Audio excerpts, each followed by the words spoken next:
me pregunto, ¿qué pasaría si abordáramos a la medicina y a la salud desde un punto de vista totalmente preventivo? Ujú. La medicina de prevención tiene que ser una acción completamente empujada y exhortada por nosotros Ujú. mismos, con el objetivo de evitar broncas, pero evitar broncas en 30 años. Y a la gente le Ujú. cuesta trabajo pensar Hacer inversiones. a ese nivel de largo plazo. Sí. Ahí es donde creo que las personas se sobresaturan de Ujú. información. Entonces tienes la imagen clásica de la persona que dice, venga, es 1 de enero, es momento de arreglar toda mi vida. Entonces pasan de no hacer Ujú. a querer hacer demasiado. Y el cerebro no es tan buena onda en la adopción de múltiples hábitos al mismo tiempo. Ujú. El cerebro realmente no va a querer cambiar. Su El vejez. ejercicio es Ujú. posiblemente lo más cercano que tenemos a la fuente de la eterna juventud. Ujú. Pero tenemos que verlo de esa forma y tenemos que entender que el juego aquí es consistencia, no intensidad. ¿Por qué cada vez vivimos más cansados, con más inflamación, con más dolor crónico, si la información está allá afuera?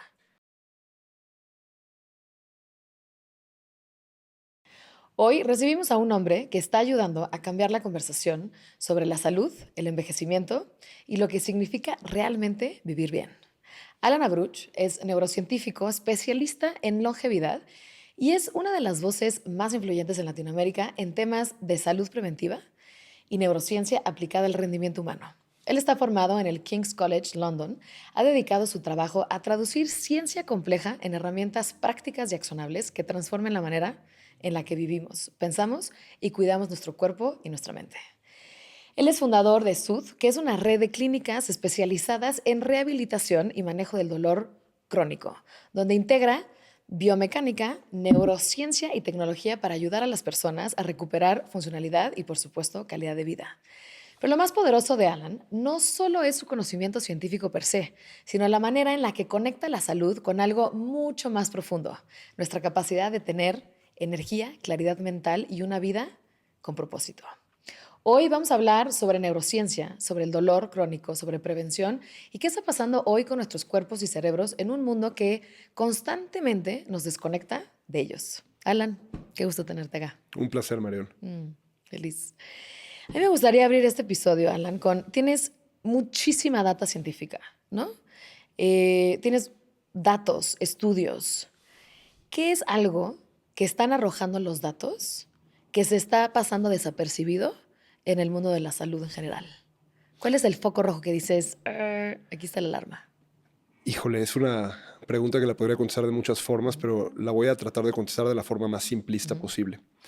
Nos estamos enfocando en las cosas complicadas. Nos estamos enfocando en optimizar, en medir, en ultra optimizar y en Ujú. buscar realmente el hack, el atajo, cuando realmente la conversación de la salud tiene que ser guiada por los principios básicos y esenciales que están al alcance de todas las personas Ujú. y no se necesita realmente ni un protocolo complejo, ni un club de membresías privadas, ni un gimnasio súper avanzado para realmente poder empezar a alinearte Ujú. con las prácticas que pertenecen a los dominios esenciales de la salud.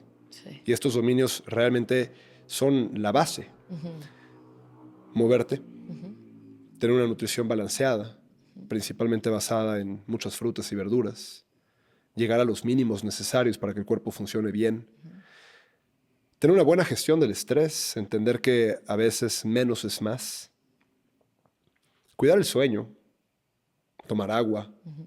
y entender el enorme poder de estar inmerso en una estructura social robusta, Ujú. tener amigos, frecuentar nuestra familia, estar calmados y sobre todo no nada más conocer estos dominios, sino saber cuáles son las prácticas esenciales para poder estar alineado a estos dominios, Ujú. sin realmente tratar de buscar perfección, sino más bien entender que cuando empezamos y cuando empezamos a tratar de ser un poco consistentes, ya estamos logrando la mayor penetración y los mayores resultados los vamos a obtener con el menor número de iniciativas de intensidad, sino más bien con rango y con consistencia. Ujú. Que eso hace toda la diferencia porque es muchísimo más long term, mucho más escalable, ¿no? Claro, y además son estas pequeñas acciones las que realmente cuando las aplicamos consistentemente dan los cambios fundamentales. Y no es tanto un tema de generar un cambio, más bien es prevenir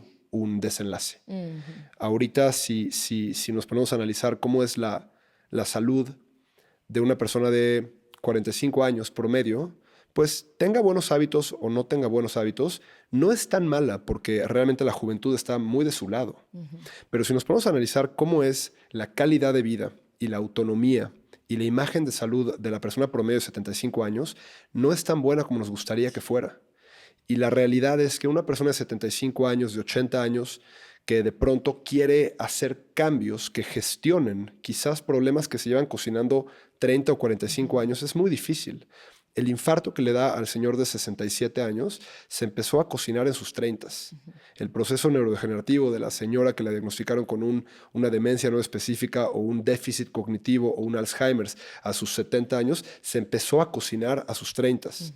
Entonces es entender realmente que el juego de la salud se gana con un muy profundo diagnóstico oportuno y entendiendo que con pequeñas acciones, pero implementadas a lo largo de décadas, es lo que nos permite realmente llegar a esta imagen de salud que a lo mejor no vamos a esperar tener 80 años y correr maratones, pero sí tener 80 años y poder valernos por nuestros propios medios, poder ir de viaje, poder cargar nuestras bolsas de súper, poder cargar nuestra maleta, poder tener autonomía, poder tener una agilidad cognitiva, poder recordar un número de teléfono, poder cargar a nuestros nietos y bailar en sus bodas. ¿Me explico? Es esa imagen. Y tener una calidad de vida y el famosísimo health span. No nada más el lifespan, no nada más cuánto vivimos, sino con qué calidad vivimos esos años. Esas son ecuaciones de gestión oportuna. Que ahí es donde cambia mucho este concepto, ¿no? De la medicina correctiva a la medicina preventiva, que prácticamente la persona que va a tener el infarto empieza a tener indicadores mucho antes, ¿no? ¿Por qué crees tú que, por ejemplo, los seguros solo te empiezan a cubrir ya que está la enfermedad, entran al tema correctivo? El seguro chance entra a cubrirte ya que te dio el infarto o ya que tienes diabetes, pero quizás todos los indicadores que tuviste antes de resistencia a la insulina y otros, pues no cubre. Claro. O sea, no es que no los cubra, simplemente no ha generado un problema que te haga incurrir en un gasto. Entonces, pues si tú te haces un check-up y sales con un marcador de hemoglobina glicosilada en 5.6, 5.7, quizás no va a salir como un marcador fuera de rango, pero estás muy cerca de que esté fuera de rango. Y eso nos hace pensar en una tendencia. ¿Qué es lo que podemos esperar de ese marcador en 5, en 7, en 10 años y hacia dónde va la tendencia? Cuando llegamos a estar fuera de rango, pues estamos fuera de rango. Eso no significa que necesitamos atención médica urgente. Eso significa que a lo mejor nuestra salud metabólica va a estar comprometida, a lo mejor nuestra energía va a estar comprometida y eso silenciosamente da pie a otra serie de procesos fisiopatológicos que eventualmente culminan en un problema crónico, en un problema crónico degenerativo, un problema cardiovascular, un problema metabólico, inclusive un proceso oncológico, un proceso neurodegenerativo. Cuando llegamos a tener estos procesos en donde requiere una intervención hospitalaria o una cirugía, ahí es cuando el seguro entra y pues, te lo va a cubrir porque llevas pagando primas muy altas. Pero aquí es donde yo me pregunto, ¿qué pasaría si abordáramos a la medicina y a la salud desde un punto de vista totalmente preventivo? El incentivo no es realmente del hospital, el incentivo es del individuo. Sí, entonces aquí es donde entra la parte difícil. La medicina de prevención tiene que ser una acción completamente empujada y exhortada por nosotros mismos, con el objetivo de evitar broncas, pero evitar broncas en 30 años. Y a la gente le cuesta trabajo pensar a ese nivel de largo plazo. Sí. Que pasa lo mismo hasta con el ahorro, ¿no? Por eso siento que la película está de Substance, aunque hay mucha sangre, pero tiene un gran mensaje, que Claro. tanto le está robando tuyo del futuro, ¿no? Exacto. O sea, en todos los sentidos. Oye, Alani, hoy en día tenemos más información sobre bienestar, tenemos más información sobre temas de longevidad, tenemos acceso a la información en muchos lados, en podcasts, en revistas, hay literatura científica. ¿Por qué cada vez vivimos más cansados, con más inflamación, con más dolor crónico, si la información está allá afuera? ¿Por qué estamos tan hackeados? Tú puedes tener mucha información, pero de nada te sirve información sin ejecución. Hay un dicho que a mí me ha resonado mucho a lo largo de toda la vida y me lo dijo una persona que es es alguien a quien yo admiro mucho y ha sido una figura muy relevante para mí. Me dice, ideas sin ejecución Hay miles. se llaman alucinaciones. Entonces tú puedes tener información. Tú puedes tener, y lo he dicho en otros podcasts y en otras conferencias, mi padre es el más claro ejemplo de esto. Mi padre sabía que necesitaba cuidarse, que necesitaba bajar de peso, que necesitaba gestionar un poco mejor su sueño, que necesitaba moverse un poco, hacer algo de ejercicio, que no podía tener tantos kilos de sobrepeso. Mi padre lo sabía. Mi padre era un hombre brillante, pero nunca lo hizo. Y su desenlace fue el desenlace tradicional de una persona que no se cuida a lo largo de décadas. Tuvo un tema vascular periférico y murió a sus 74 años. La información no es suficiente, se necesita acción. Pero la acción va en función de una idea de prevención, de evitar X, Y y Z desenlace y requiere tomar acción. Y ahí es donde creo que las personas se sobresaturan de información. Entonces tienes la imagen clásica de la persona que dice, venga, es 1 de enero, es momento de arreglar toda mi vida. Entonces quieren empezar a ahorrar más y cuidar más su sueño y empezar a medirse su sueño y su frecuencia cardíaca y su variabilidad de ritmo cardíaco y quieren hacer una dieta muy exigente y quieren meterse al gimnasio, ir 5 veces a la semana. Entonces pasan de no hacer a querer hacer demasiado. Y el cerebro no es tan buena onda en la adopción de múltiples hábitos al mismo tiempo. El cerebro realmente no va a querer cambiar. Al cerebro no le gusta cambiar. No le gusta, se siente amenazado y prefiere regresar a lo que conoce. No es tanto que se sienta amenazado, simplemente al cerebro le gusta la consistencia. Y la consistencia y la repetición son las bases del aprendizaje. Si tú siempre, todos los días, terminas de trabajar y llegas a tu casa y te acuestas a ver una película y cenas enfrente de la televisión y sacas tu celular mientras estás viendo la televisión y haces esto suficientes veces, estás empalmando un hábito sobre otro hábito, sobre otro hábito y sobre todo son hábitos placenteros. Estás teniendo el placer de la comida, estás teniendo la estimulación de la televisión, estás teniendo la estimulación de las redes sociales, estás empalmando actividades placenteras una encima de la otra. Esto es algo extremadamente disfrutable para tu cerebro. Sí. Entonces, el día de mañana que tú digas, quiero cambiar, tu cerebro va a decir, ¿por qué? Si a mí me encanta lo que estamos haciendo. Entonces, es difícil romper hábitos. Es difícil implementar muchos hábitos al mismo tiempo. Entonces, necesitamos empezar a contextualizar estos protocolos de cambio de hábito de una manera mucho más pausada. A lo mejor podríamos empezar con, a partir de ahora, vamos a cenar en la mesa del antecomedor, platicando, mi esposa y yo, 20 minutos. Y después nos vamos a ir a tirarnos al sillón y cada quien en su celular. Pero ahí estás empezando a desestructurar este empalme de tantas cosas al mismo tiempo. Y eventualmente vamos a tratar de cenar 20 minutos platicando en la mesa del antecomedor. Y después nos vamos a ir a sentar al sillón, pero vamos a hacer una regla. Vamos a dejar el teléfono en otro cuarto para ver la película. Y después de ver la película, cada quien se va a ir a la cama y si quiere agarra su celular y se pone a ver Instagram o tu red social de preferencia. Entonces ahí ya has desempalmado, has desestructurado estas 3 actividades y eventualmente va a ser un poco más fácil, eventualmente pausarlas o romperlas o contextualizarlas, pero no cuando están al mismo tiempo. Al cerebro no le gusta cambiar. Para que haya realmente un cambio que dé lugar a un patrón conductual nuevo que vaya en línea con lo que quieres lograr, necesita haber una tenacidad, una fuerza de voluntad. Y la fuerza de voluntad, Marión, es un recurso muy finito. El ser humano es muy malo haciendo cambios que se basan en fuerza de voluntad. Si fuéramos excelentes en este tema de fuerza de voluntad, sería otra imagen de salud. Tengo entendido que días que tomas más decisiones difíciles, tu fuerza de voluntad baja, ¿no? Claro. Porque hay un sistema en tu cerebro que se agota, ¿no? La fuerza de voluntad requiere mucho esfuerzo, ¿me explico? Y la fuerza de voluntad es un recurso finito a lo largo del día, renovable día con día, pero tienes que definir muy bien a qué le pones fuerza de voluntad y en qué te vas a enfocar. Y un poco, estos cambios de hábitos también sirven acerca de meterte a este cambio de nueva identidad, o ahí no hay nada que aplique, o sea, prácticamente es... Pues es que el la desarrollo, repetición, la consistencia. el desarrollo de la identidad individual es algo que está sujeto a múltiples factores a lo largo de tu neurodesarrollo, a lo largo de tu crecimiento. Está íntimamente relacionado a las estructuras sociales a las que perteneciste cuando eras niño o niña. Entonces, cambiar tu identidad creo que es algo que requiere mucho más trabajo, requiere un autodiálogo extremadamente compasivo y requiere hacer preguntas un poquito más críticas como ¿por qué quiero cambiar de identidad? ¿Me gusta mi identidad? ¿Me gusta mi identidad individual? Y es una conversación muy profunda que no es tan fácil de tener.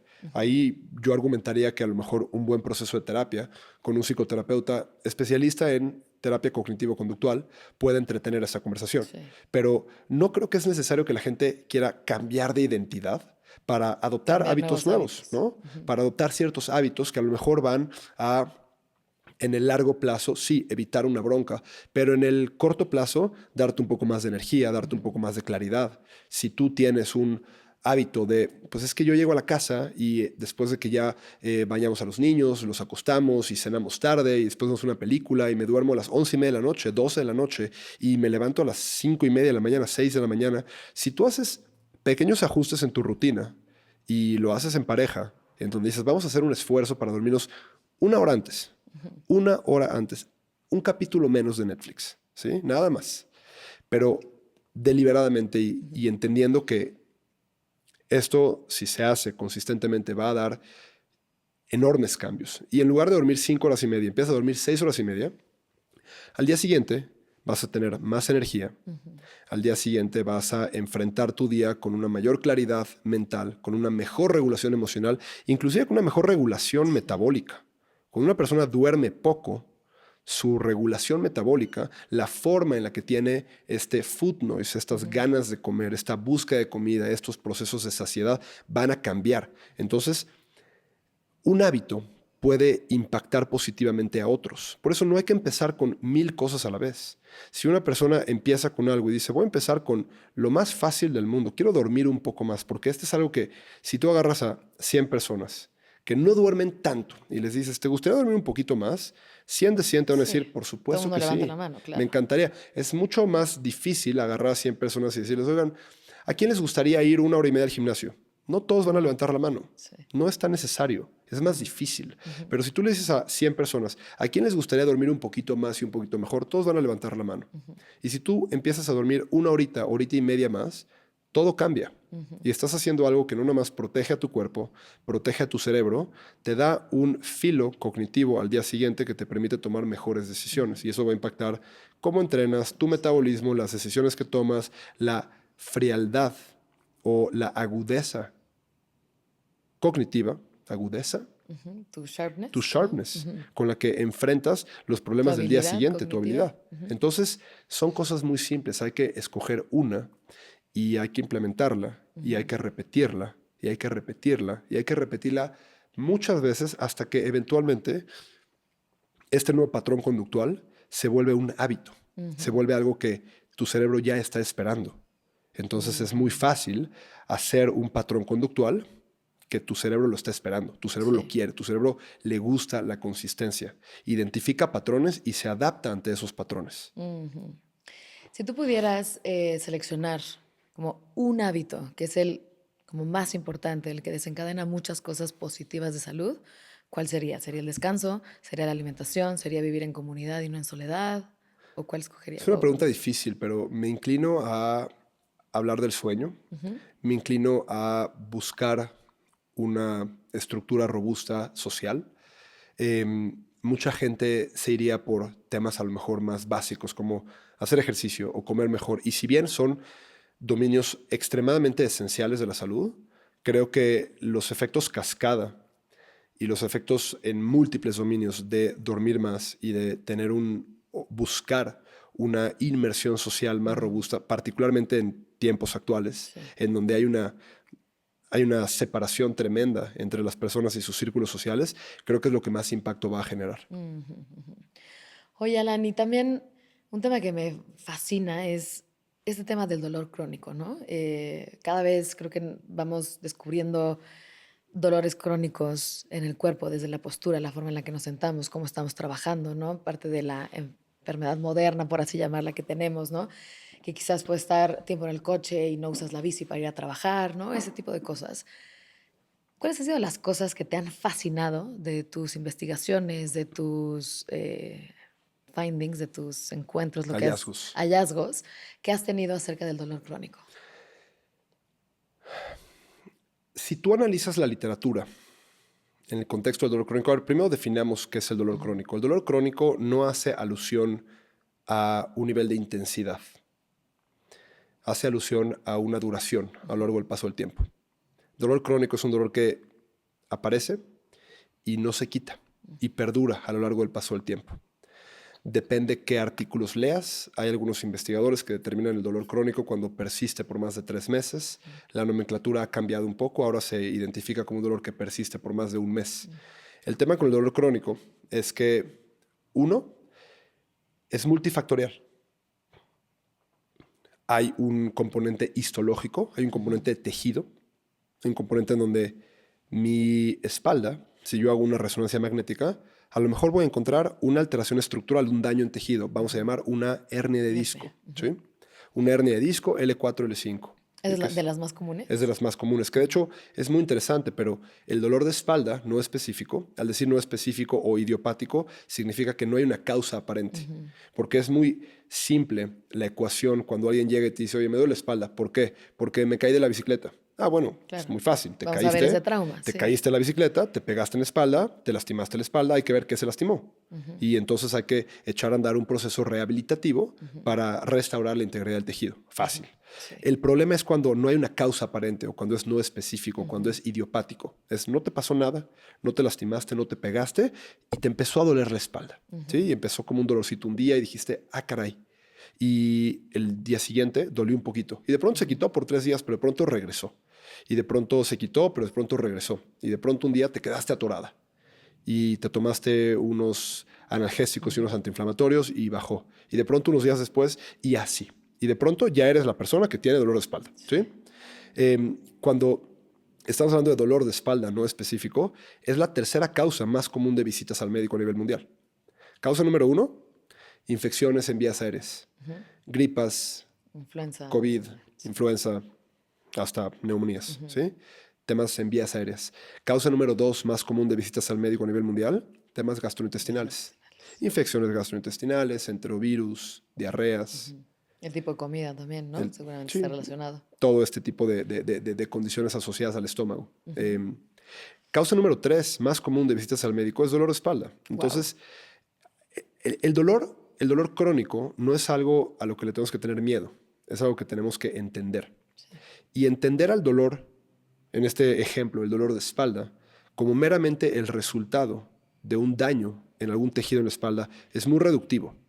Hay que entender al dolor como un fenómeno multifactorial, en donde hay elementos emocionales, hay elementos de inflamación, hay elementos mecánicos, hay elementos hereditarios, hay múltiples factores que pueden desencadenar un cuadro de dolor. Inclusive hay ciertas teorías que hablan acerca de una cosa que se llama hipersensibilidad central, que es cuando tu cerebro se acostumbra a experimentar dolor. Claro. Entonces, a la menor provocación va a detonar una señal de dolor aún en la ausencia de un problema en la espalda. Claro, que al final, que empieza, por ejemplo, empieza el dolor en la espalda, se vuelve crónico y de ahí el cerebro se acostumbra, se vuelve hipersensible y al final se siente más el dolor en el cerebro que en la espalda per se. Es como si yo te digo, imagínate, Marión, que a partir de ahora tu trabajo va a ser la guardia de seguridad de una cárcel de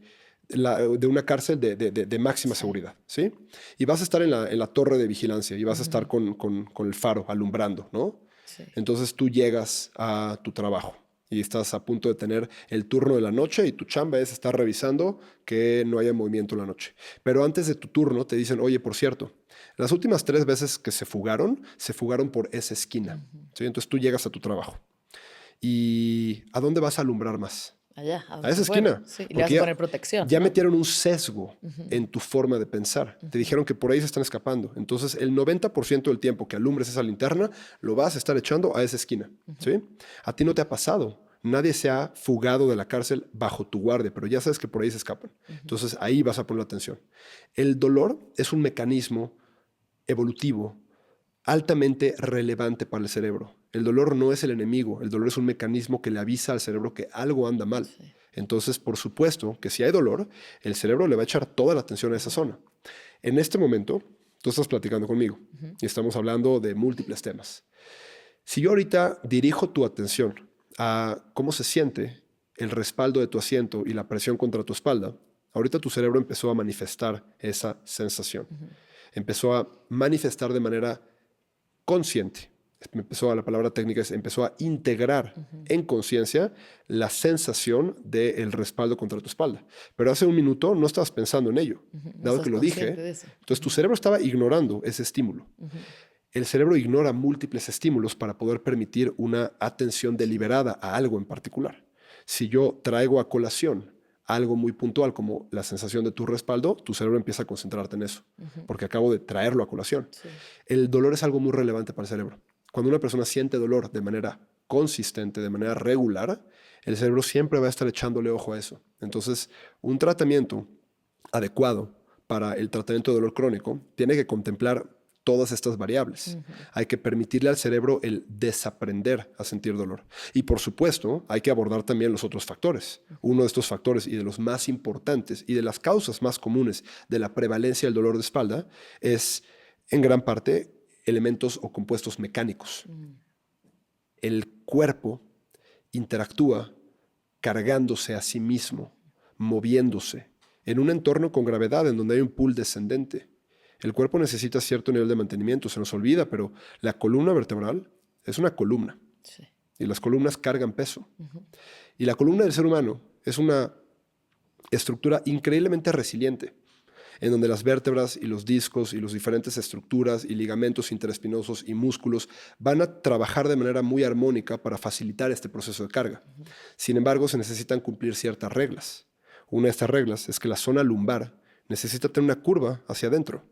La espalda alta, una curva hacia afuera. En la arquitectura, los arcos, las curvas, son estructuras muy, muy sólidas, muy resilientes. Cuando una curva hacia adentro carga una curva hacia afuera, pues tienes un resorte que amortigua peso. Y eso permite que todo el peso se distribuya, haya una difusión de peso en múltiples cuerpos vertebrales. Pero cuando estas curvas se ven comprometidas, en gran parte porque, pues para que estas curvas existan, los músculos tienen que empujar de cierta forma. La pelvis tiene que estar en un ángulo particular. Y para que la pelvis esté en ese ángulo particular, pues tiene que haber un play, tiene que haber un juego de ciertos músculos. Las pompas tienen que estar de cierta forma fuertes, músculos en las piernas también, músculos en la pelvis también, músculos en la espalda también. Pero ¿qué pasa cuando la gente no se mueve tanto? Cuando no hacemos ejercicio, cuando tenemos una vida altamente sedentaria, cuando estamos sentados gran parte del día. Y la postura del trabajo de estar sentados también afecta muchísimo, ¿no? Más que la postura, no hay como tal una postura que sea buena o que sea No es mala. como el tema de que tienes la cabeza un poco hacia adelante por el celular y entonces empieza a cargar más, pues, o sea, la cabeza pesa bastante y le estás metiendo Y nueva tu cuello carga. tiene toda la capacidad del mundo para cargar a la cabeza inclinada durante un ratito, pero si nosotros mantenemos una postura por mucho, mucho tiempo, esa postura genera cierto nivel de estrés y eso puede generar cierto nivel de incomodidad, tensión, pero la conversación se vuelve cada vez más compleja a medida que va pasando el tiempo, vamos perdiendo masa muscular, no hacemos mucho ejercicio y llega un momento en donde si un músculo no está recibiendo cierto nivel de estímulo, ese músculo va a estar un poco más débil. Sí. Y un músculo al final del día tiene dos chambas. Los músculos se mueven y los músculos detienen. Si un músculo está débil, no va ni a mover bien ni a detener bien. Entonces eso va a generar ciertos cambios adaptativos en la estructura ósea y eso puede dar como resultado ciertos procesos que culminan en dolor. Entonces, si analizas realmente la literatura en cuanto a la gestión de dolor, la intervención que más impacto tiene es el ejercicio terapéutico. Mucho más que mecanismos o modalidades tradicionales de terapia física como electroestimulación o láser, ultrasonido, mucho más que los medicamentos para la gestión del problema, no la gestión del dolor. Sí. Obviamente, si tú tienes un dolor terrible y te metes una inyección de diprospan, una betametasona, pues por supuesto que te vas a sentir muy bien porque acabas de meterte un compuesto que es un homólogo de la cortisona que va a generar un efecto antiinflamatorio sistémico y eso va a ayudar transitoriamente. Claro. Pero ahí estás abordando el dolor, no el Estás problema. tocando el síntoma, pero estás llegando a la raíz. El dolor y el problema son dos cosas distintas. El dolor es el dolor, el problema es el problema. Y si tú tienes un dolor de espalda y te enfocas en disminuir la percepción del dolor de espalda, pero estructuralmente tu columna sigue sin recibir estímulo mecánico que garantice que la columna cargue el peso de manera adecuada, pues el problema persiste. Entonces, el ejercicio terapéutico tiene inclusive un mayor tamaño de efecto, un mayor nivel de evidencia para gestionar dolor crónico, aún más que ciertos medicamentos y en muchas ocasiones más que ciertos tipos de cirugías. Sí. Entonces, lo que la gente tiene que entender es que el movimiento no nada más es haz ejercicio porque es bueno para ti. El mantener al cuerpo fuerte, medianamente fuerte, no necesitamos perseguir cuerpos atléticos y de revista. Claro. Necesitamos entender que hay ciertos elementos que requieren una mínima dosis. La mínima dosis es un concepto que a mí me llama mucho la atención. ¿Cuál es el mínimo esfuerzo que tengo que hacer para lograr el objetivo? Y la realidad es que la mínima dosis para mantener a ciertos músculos en la pelvis y en la columna fuertes es una inversión de quizás 10 minutos 3 veces a la semana.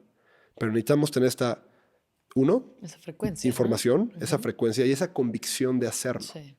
Es muy fácil entender que el dolor es un gran motivador. Cuando alguien tiene dolor y quiere dejar de tener dolor y viene conmigo o con mi equipo a consulta y les decimos, ¿quieres dejar de tener dolor? Tienes que hacer esto. Te va a tomar 15, 20 minutos, 4 veces a la semana y quiero que lo hagas por las siguientes 5 décadas de tu vida y esto va a ayudar a que el dolor mejore. Y si mejora el dolor, pues puedes tener una mayor autonomía, puedes recuperar tu vida, hacer las cosas que te causan placer. ¿Y esos ejercicios son específicos de cada quien o son generales para todo el mundo? O sea, cambias Idealmente género, quieres etcétera. que sean específicos, Ok. porque todas las personas tienen cuerpos, Distintos. tienen cuerpos distintos. Todos tenemos aquí la misma cantidad de músculos, la misma cantidad de huesos, la misma cantidad de órganos, la Sí. misma cantidad de todo, ¿sí? Pero nuestra historia es diferente. Entonces es muy distinto la historia que me cuenta la columna de una persona que fue tenista semiprofesional a la historia que me cuenta la columna de una persona de 53 años que nunca ha hecho ejercicio. Claro. También si eres mesomorfo, endomorfo, tal cosa, ¿no? Si almacenas grasa en tu También tronco superior o en tu tronco inferior. me iría, ni siquiera me clavaría tanto Nada con ahí. eso. La realidad es, ¿estás haciendo ejercicio o no? Empecemos por las cosas más simplistas. Podemos hablar de inclusive tendencias o fenotipos genéticos, pero ¿por qué complicarnos cuando realmente entre menos, mejor? Entre más simple, mejor. Ya cuando vemos que no estamos teniendo los resultados que queremos, empezamos a elevar la conversación sí. y incrementar el nivel de análisis. Pero empecemos por los básicos. ¿La columna está recibiendo el estímulo pertinente? ¿Sí o no? ¿Los músculos están fuertes? ¿Sí o no? Ahora, definitivamente vamos a alterar la progresión terapéutica de una persona con base en ciertos criterios específicos. Es muy distinto cuál es el tipo de protocolo que se le pone a una persona que es mucho más flexible, una persona que es parte, por ejemplo, del espectro de hipermovilidad, que por definición son mucho más elásticos Ligas. que una persona que tiene a lo mejor un nivel de rigidez. Es distinto el protocolo a una persona que tiene una hernia de disco, a una persona que tiene una protrusión. Es distinto cuando alguien tiene ya un contacto radicular y siente una neuropatía tipo ciática a cuando alguien siente dolor muy localizado en la espalda. Por eso, el ejercicio en el contexto terapéutico debe de tener ciertos criterios, debe de ser específico, personalizado, progresivo y se tienen que seguir criterios para utilizar el ejercicio como prescripción. Y esto es un acrónimo muy elegante y muy sencillo que se llama FITTVP, frecuencia, intensidad, tipo, tiempo, volumen, progresión. Pero todo esto cumple un solo objetivo, ayudar a las personas a entender que el hacer ejercicio y el cultivar un cuerpo fuerte es una de las mayores inversiones que van a poder hacer por su salud, tanto para gestión de dolor como para la prevención a nivel general. Su El vejez. ejercicio es posiblemente lo más cercano que tenemos a la fuente de la eterna juventud, pero tenemos que verlo de esa forma y tenemos que entender que el juego aquí es consistencia, no intensidad. Yo prefiero que una persona haga 4 veces a la semana 20 minutos de ejercicio a que se meta a un reto súper denso y súper intenso en el gimnasio de 2 horas y eventualmente lo deje y se queme y diga ya no quiero más, porque lo que va realmente a dar estos resultados es la adherencia a lo largo del paso del tiempo. Sí. Oye, y bueno, el tema del músculo, ¿no? Está clarísimo que es nuestra mejor inversión a largo plazo, es el elixir de la longevidad, ¿no? Y hoy en día escucho diferentes corrientes sobre esa construcción muscular, ¿no? Sí. En donde realmente la construcción muscular de aparatología Ujú. nos hace un cuerpo sano, o eso está basado más en estética y realmente el cuerpo longevo es a través de resistencia y de diferentes movimientos como primal moves o ese tipo de cosas. ¿Aparatología te refieres a máquinas de A gimnasio? máquinas de gimnasio, de repetitivas, de Esta es aumento de peso. una conversación que creo que se ha salido mucho de contexto y hay muchas opiniones al respecto, pero me gustaría abordarlo desde un punto de vista muy metódico y Sí. muy científico. Pero antes me quiero regresar a una cosa. Dijiste, el elixir de la longevidad es la masa muscular. Creo que uno de los elixir de la longevidad es la masa muscular, pero el elixir número uno de la longevidad es el diagnóstico oportuno. Ese es lo más importante. Es mucho más fácil controlar un problemita que un Claro. problemota. Que sale de ¿Sí? control, sí. Entonces, el elixir más poderoso de la longevidad no son las cosas New Age que están ahorita promocionándose, no son los detox, no son los retiros de silencio, no son los suplementos, definitivamente no son los péptidos. Es el diagnóstico oportuno. Es entender que eres un hombre de 40 años, bienvenido al fantástico mundo de las colonoscopías. ¿Sí? Em, Eres un hombre de 40 años, 41 años, 43 años o una mujer y nunca te has hecho un estudio que abarque una biometría hemática, una química sanguínea, un perfil de lípidos completo, un panel hormonal y puedas realmente ver cómo estás y cuando veas que algo está fuera de rango, acercarte con un especialista pertinente, especialista en la materia, no un gurú, un médico especialista en la materia y decir, hola, vi esto que está fuera de rango, ¿qué hago para arreglarlo? Te va a dar una indicación muy puntual. Y eso es real medicina de longevidad. Medicina de longevidad es abordar los problemas antes de que se vuelvan problemas. Pero eso requiere también un nivel de enfoque y un nivel de tenacidad que no tenemos esa cultura y es mi misión que la gente empiece a coquetear un poco más con esa cultura de prevención. Claro. Pasando al siguiente tema. Otro de los grandes elixir de la longevidad y del bienestar y de la autonomía, y la autonomía entiéndase como el camino para la felicidad. Es muy difícil ser feliz cuando necesitas que alguien te ayude a caminar y cuando alguien te ayude, alguien te necesite que necesites ayuda para ir al baño. Sí. Es muy difícil ser feliz en ese contexto. Es la masa muscular, definitivamente. Ahora, hay muchas personas que siempre van a defender su posición en cuanto a esta técnica es la mejor o Animal Flow es lo mejor o yoga es lo más importante y aquí es donde nos vamos a topar con algo que es muy común cuando las personas son tan inclinadas a una metodología. Vamos a encontrar una cosa que se llama sesgo de confirmación.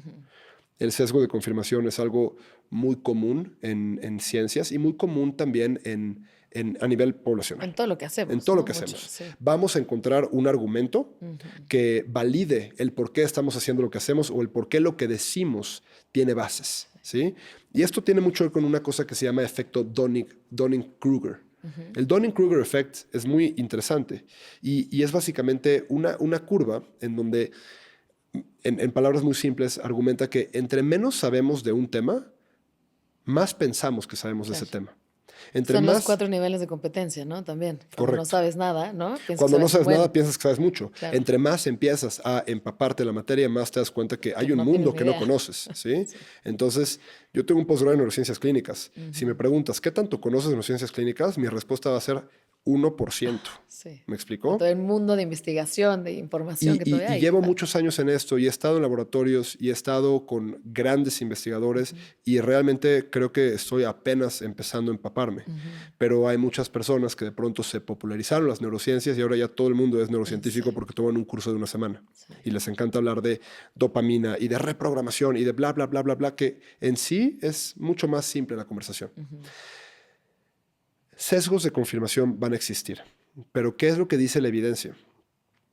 Hace relativamente muy poco tiempo, hace 2 meses, creo que en marzo de este año, el Colegio Americano de Medicina del Deporte publica una posición relevante a una reseña sistemática con un metaanálisis en donde analizan múltiples estudios, es un estudio de estudios y hay una cantidad de sujetos muy significativa, una N muy grande. Y básicamente simplificaron la conversación. Si lo que tú quieres es generar masa muscular, da exactamente igual si lo estás haciendo con pesas libres, con ligas, con máquinas de gimnasio. Lo que importa es la cantidad de tensión mecánica que un músculo recibe, es decir, el estímulo que recibe un músculo. Y es una cuestión que es dosis dependiente.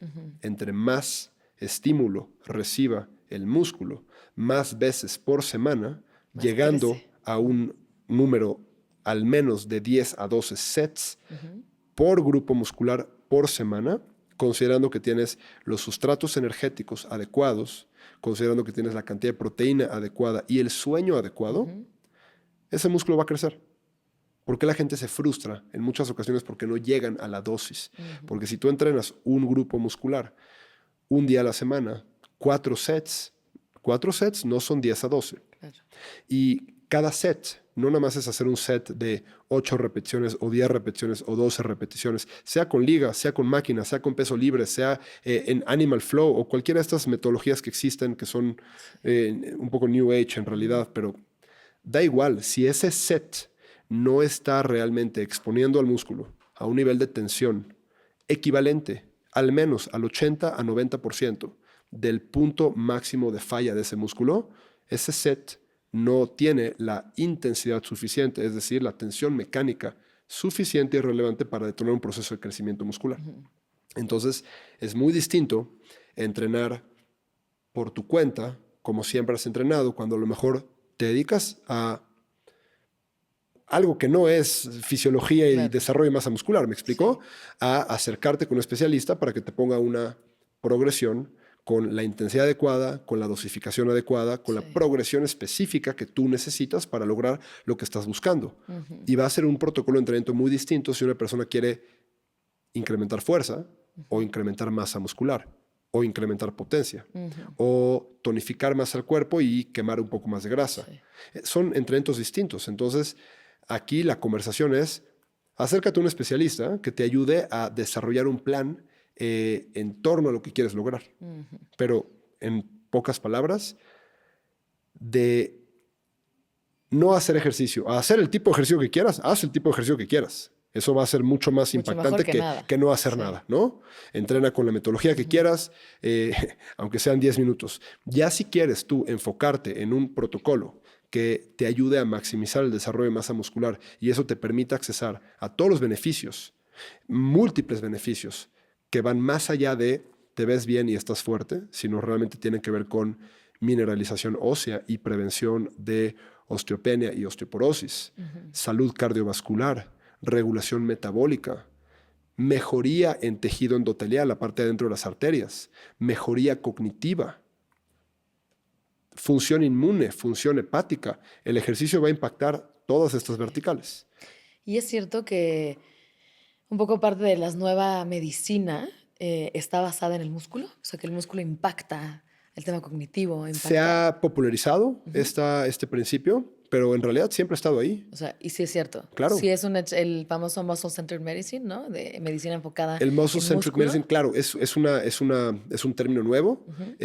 Son investigaciones relativamente recientes, llevan 10 años, se han popularizado cada vez más y a mí me da muchísimo gusto que esto se esté popularizando, porque entonces estamos empezando a ver algo que yo llevo empujando muchos años, que es la prescripción del ejercicio como parte de tu estrategia médica, como parte de tu estrategia de salud.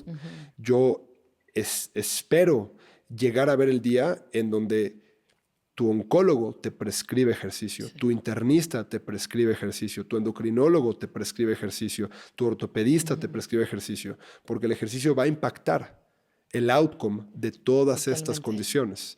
Entonces, definitivamente sí, y lo que me contabas hace ratito, sí hay evidencia suficiente para argumentar que el ejercicio va a tener un impacto cognitivo. Ciertos protocolos de ejercicio, particularmente el ejercicio tanto de resistencia, pero también el ejercicio cardiovascular. Hablando, por ejemplo, de ejercicio cardiovascular. ¿Es el VO2? O sea, el ejercicio que sube tu frecuencia cardíaca. No necesariamente en zona 2, zona 2, zona 3, zona 4, dependiendo de la intensidad. Pero el ejercicio cardiovascular, cuando tu frecuencia cardíaca se acelera, independientemente de la zona, y tú te mantienes haciendo ejercicio cardiovascular, a lo mejor en una zona relativamente sencilla, una zona 2, una zona 3, pero llegas al minuto mágico de 40 a 45 minutos de un cardio sostenido, Los estudios argumentan que hay un incremento de una proteína que se llama BDNF. Y el BDNF es una proteína increíblemente poderosa y esencial para múltiples funciones a nivel cerebral y a nivel cognitivo. Entonces, podríamos argumentar que una persona que hace ejercicio tiene un cerebro más ágil, sí. Sí. Y además, mujeres que hacen squats, que hacen ejercicio de resistencia, a lo largo del paso del tiempo y comparas con estudios estructurales con una resonancia magnética, muestran un incremento y al menos un mantenimiento del volumen cortical, del volumen de la corteza cerebral en comparación a grupos de mujeres que no han hecho ejercicio. Claro. ¿Y por qué hago alusión a mujeres? Porque una de las cosas que son de amplio interés en el estudio de las neurociencias es por qué las mujeres son más susceptibles y hay mayor prevalencia de Alzheimer's en mujeres, de una cosa que se llama mild cognitive impairment, que es un déficit neurológico moderado, que es la antesala de estas enfermedades neurodegenerativas, porque es más prevalente en mujeres. Entonces se han estudiado múltiples hipótesis y posibles causas. Claro. Sabemos que cuando una persona hace ejercicio a lo largo del paso del tiempo de resistencia, de manera consistente, no de manera intensa, 3 sesiones a la semana de 15 a 20 minutos, van a mostrar cambios tanto en conectividad como en volumen a nivel cerebral. Claro, y también hay data, tú me dirás, de la importancia sobre glúteo, ¿no? Uf. De fortalecer el glúteo, tanto para la espalda como para dolor crónico, como para temas cognitivos, ¿no? Cuéntame un poquito acerca de por qué el glúteo está agarrando este lugar fundamental. De entrada, porque es un músculo muy bonito. No nada más por eso. Ese es uno de los atributos. No diría que es el atributo principal. Pero pues, ¿qué es mejor? ¿Tener mejor pompa o tener peor pompa? Mejor pompa, Pues mejor obviamente. pompa, ¿no? Pero va más allá de eso. De entrada, el glúteo es un músculo muy grande. ¿Sí? Si comparamos el volumen de músculos de la parte alta, ¿sí? El pectoral, el deltoides, el bíceps, el tríceps, inclusive los dorsales. Los dorsales en la espalda son músculos muy largos, pero son relativamente delgados. Los bloques grandotes de músculos están en las piernas. Uno de ellos es el glúteo. Los glúteos son músculos grandes, son músculos increíblemente importantes en términos de estabilidad. Y una persona que tiene pompas más fuertes tiene una pelvis más estable, lo que va a ayudar a proteger a la columna, lo que va a ayudar a proteger a las caderas, lo que va a ayudar a proteger a las rodillas, lo que va a hacer una mejoría en estabilidad, en balance, en equilibrio.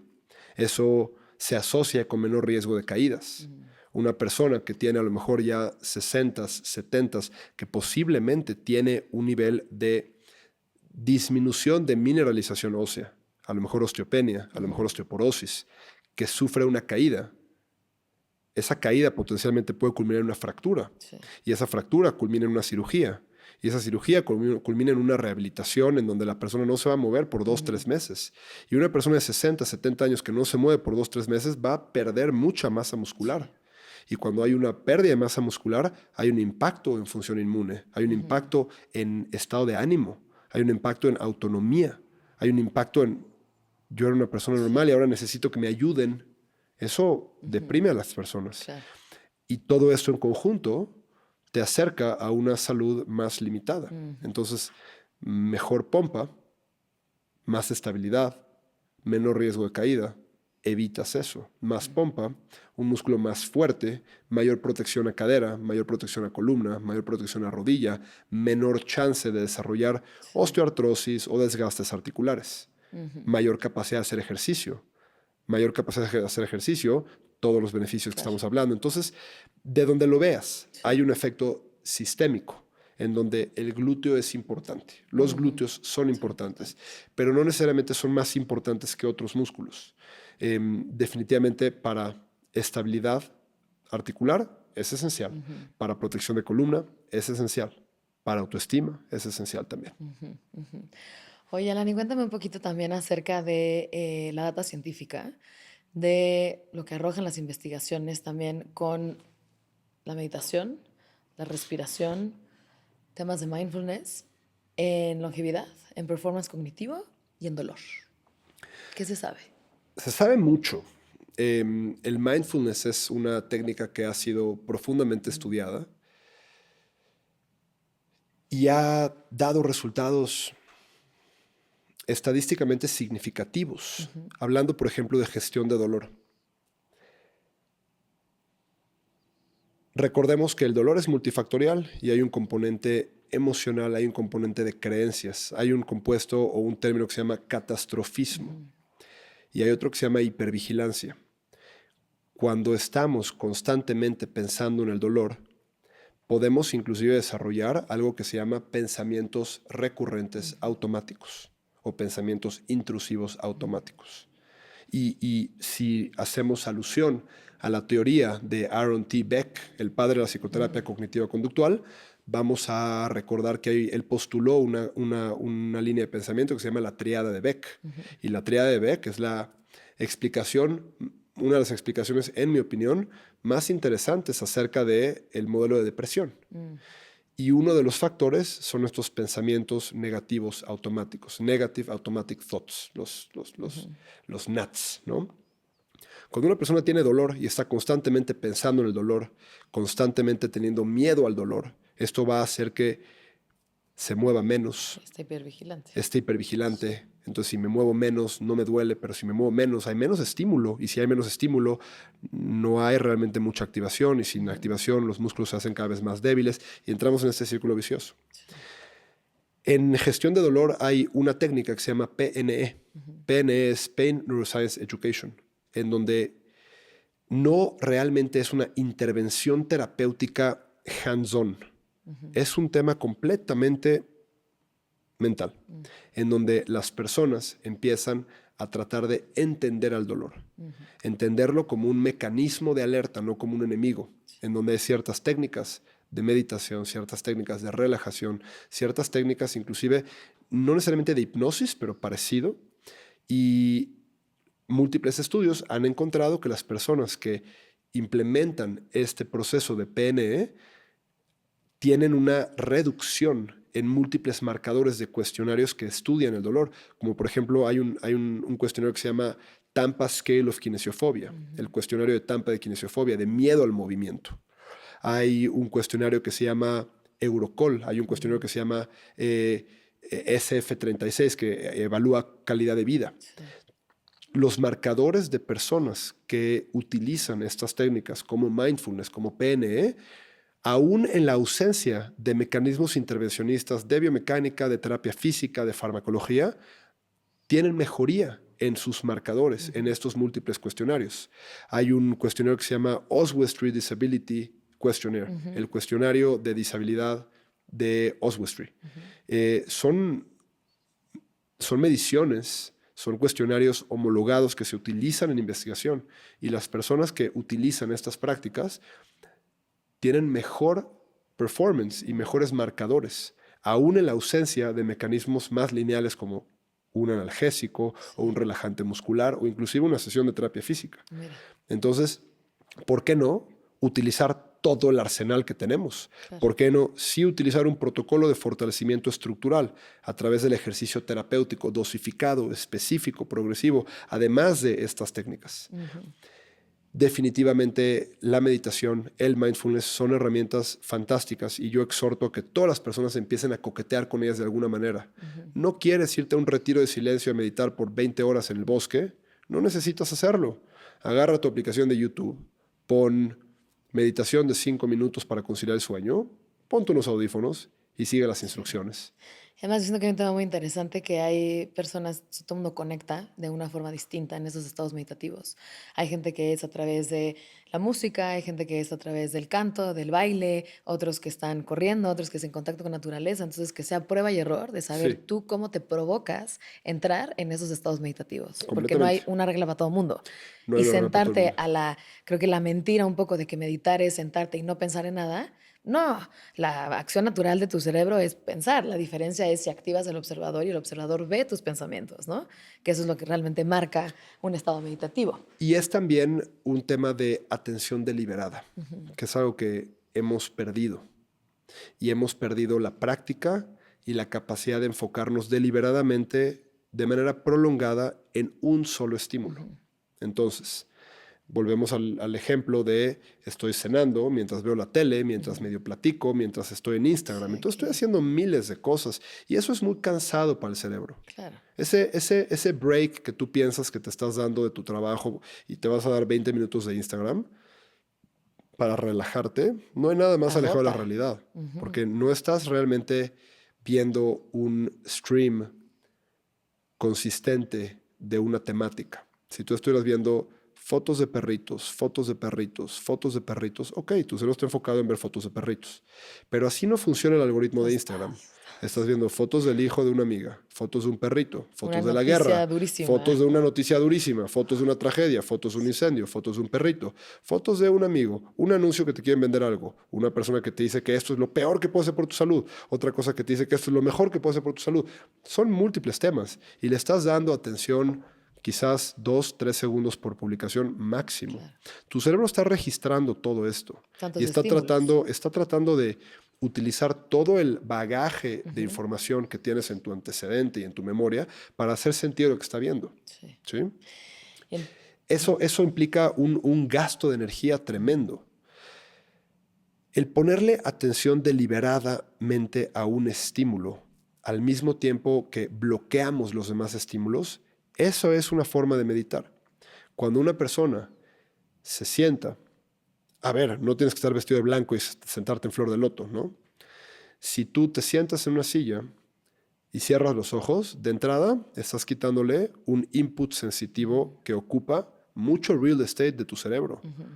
En la mayor cantidad de real estate de tu cerebro está dedicado a la corteza occipital, que es el procesamiento visual. En el momento en el que tú cierras los ojos, de entrada, estás quitando el input a toda esa gran región. Si tú estás en un cuarto relativamente silencioso, ahora ya estás quitando otro input sensitivo, ¿sí? Otro input sensorial, perdón, a otra gran región de tu cerebro.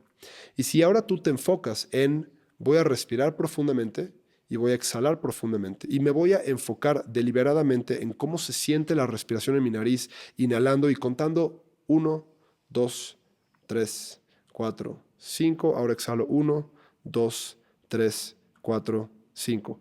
Estás enfocándote en dos cosas, en contar y en la sensación del aire en tu nariz. Y si tú tienes la capacidad de dedicarle a eso 2, 3 minutos, en donde tu atención deliberadamente está siendo enfocada en esos dos factores, no en 400,000. Porque en este momento tú estás enfocada en múltiples cosas, pero tu cerebro tiene que filtrar el ruido. Ya no te estás acordando de la sensación de la silla contra tu espalda, pero tu cerebro lo está registrando, pero deliberadamente está tratando de ignorarlo para que te enfoques en la concentración. Pero si yo te digo, hay una luz enfrente de nosotros que nos está iluminando, ahorita ya tu cerebro se está enfocando en esa luz. Vale. Entonces, todo el tiempo, Da tu atención tu cerebro a está todos teniendo que lados. filtrar. Sí. Pero si tú deliberadamente te pones en una situación en donde hay pocos estímulos y te enfocas de manera muy puntual en uno o en dos, estás disminuyendo la cantidad de información y el enorme poder de procesamiento que le estás metiendo a tu cerebro. Claro. Eso genera mucha calma. Pero para poder entretener estas prácticas, hay que decidir hacerlo. Y ahí es donde nos metemos a la gran problemática del día de hoy en temas de salud. Requiere tratar, requiere tenacidad y requiere salirnos un poquito de nuestros hábitos del día a Claro, día de la zona de confort. y Sí. decir, pues, qué hueva ahorita llegar a mi casa y meterme en un cuarto silencioso y respirar y contar hasta 5. Mejor agarro mi Instagram y me siento a ver la tele porque eso es lo que mi cerebro quiere hacer en automático. ¿Por qué lo quiere hacer en automático? Es una Porque lo he rutina. hecho tantas veces que mi cerebro lo está esperando.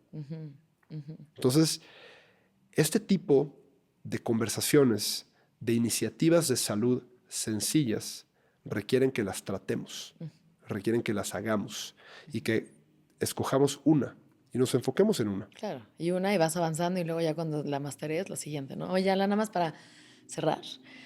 Quiero preguntarte un tema que está por todos lados, ¿no? Que trae un boom. De hecho, aquí al podcast viene una persona pues muy a favor de los péptidos y me encantaría saber tu opinión.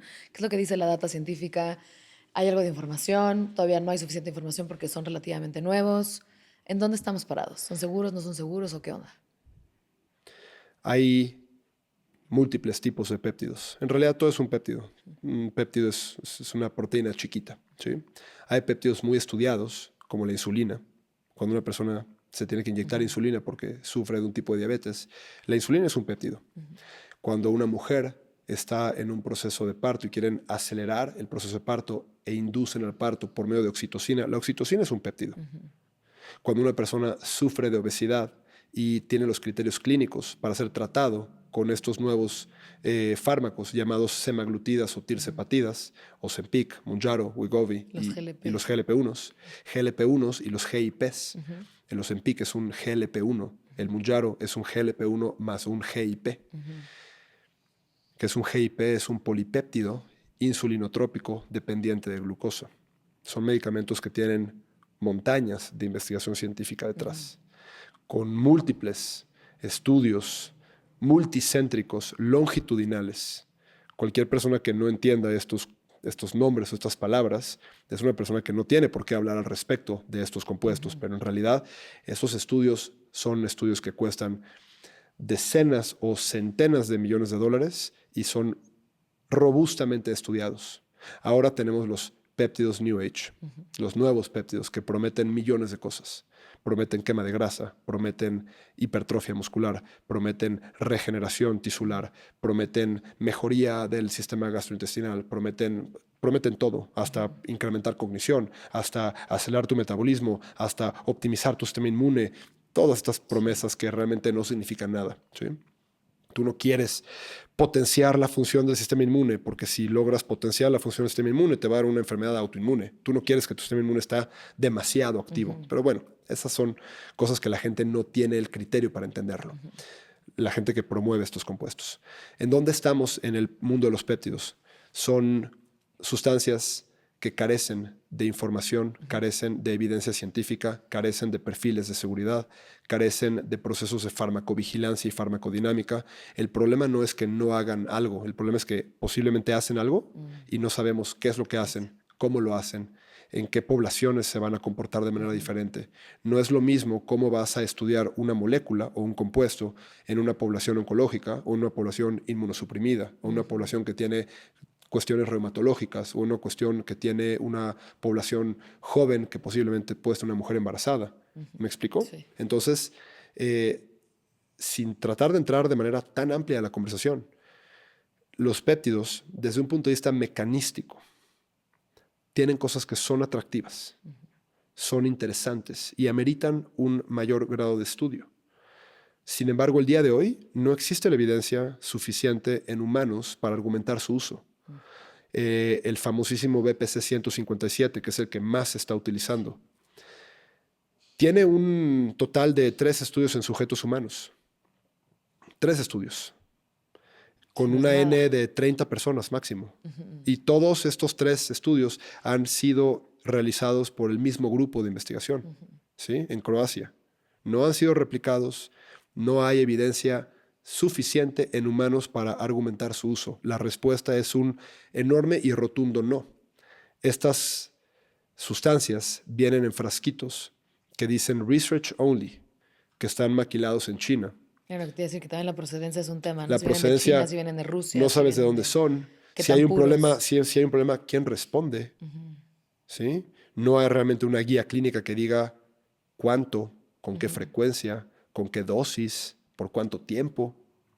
Cuando a ti te dan un medicamento, tu médico te va a dar un compuesto y te va a decir, te tomas este compuesto, tanta dosis por tanto tiempo.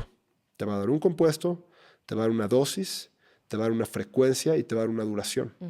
Estos valores son muy inciertos en el mundo de los péptidos. Claro, y cosas básicas ancestrales, ¿no? O sea, Pues es que la palabra ancestral también es muy bonita, pero a ver, sí, ancestralmente haz ejercicio, gestiona tu sueño, comes comida natural. come muchas frutas y verduras, come la proteína suficiente, que te guste, que esté alineada con tus principios éticos, con tus valores, con tu economía.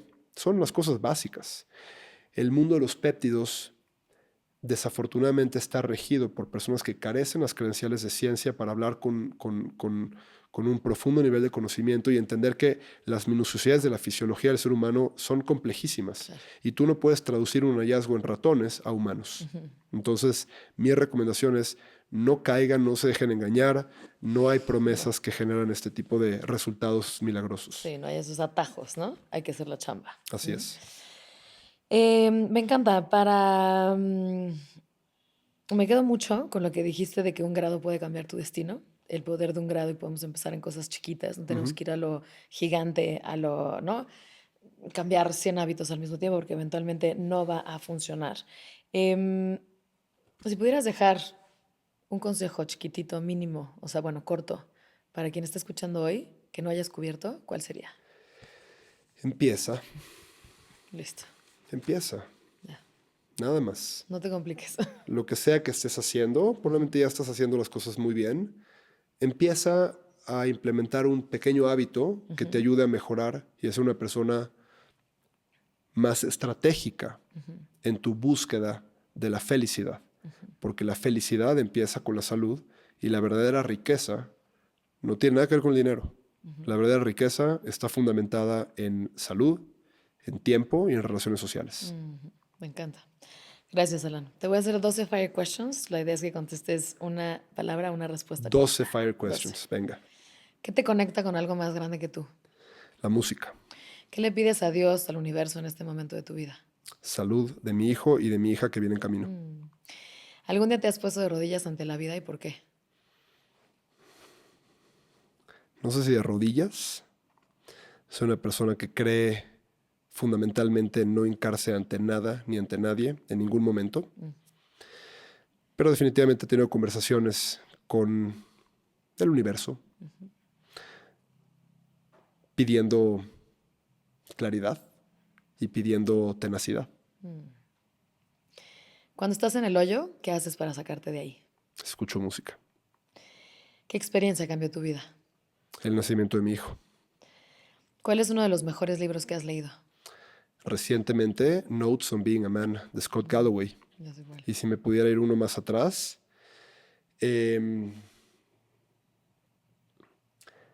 Viktor E. Frankl, A Man in Search for Meaning. Librazo. ¿Qué verdad te cambió, aunque no querías verla? Que entendemos muy poco de la ciencia, pero lo poco que entendemos es suficiente para tomar mejores decisiones. ¿Qué estás haciendo hoy que alimenta tu alma y no tu ego? Estoy empujando profundamente por un cambio estructural en la educación del sistema mexicano, de tal manera que se logre implementar una clase a nivel educación básica, primaria, que habla acerca de temas de salud. Muy necesario. ¿Qué estamos normalizando que en el fondo nos está destruyendo? Vivir en prisa. ¿Cuál es una de las mayores mentiras que nos estamos contando como humanidad? Que tenemos poco tiempo.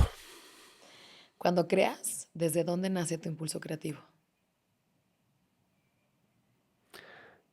Me gusta la persecución de hacer algo nuevo, El chase. el chase. Delicioso.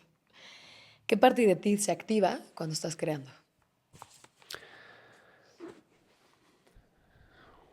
Unas partes iguales entre el ego, el corazón y la cabeza. Buena triada. Una buena triada. Genial, Alan. Oye, ¿dónde te pueden encontrar en redes sociales? Como Alan.abruch, recientemente empecé a escribir en Substack. Encontré que me gusta escribir y me está sirviendo como una buena terapia. En redes sociales estoy como Alan.abruch. Mis clínicas son Sut México, SOOTH. Y me encantó de conectar. Es recíproco. Encantada de conectar. ¿Y cuándo abre la nueva clínica? La nueva clínica abre el siguiente año, en Ok, marzo. Perfecto. Y va a ser una clínica que busca remodelar la interacción con la salud desde un punto de vista de alto diagnóstico oportuno, accountability y las cosas básicas de la salud. Fascinante y muy necesario. Gracias. Gracias por estar aquí, por compartir tu experiencia, tu sabiduría, por conectar y por compartir conocimiento que ayude a más personas. Gracias a ti, querida Marión. Un placer. Es recíproco. Gracias a ti que nos estuviste escuchando el día de hoy. Te invito a que nos sigas y te suscribas. Estamos en todos los canales, en todas las plataformas. Y te invito a que nos dejes algún comentario, una pregunta que tengas tanto para Alan como para mí. Nos va a encantar leerte. Gracias por estar aquí y por conectar con este espacio.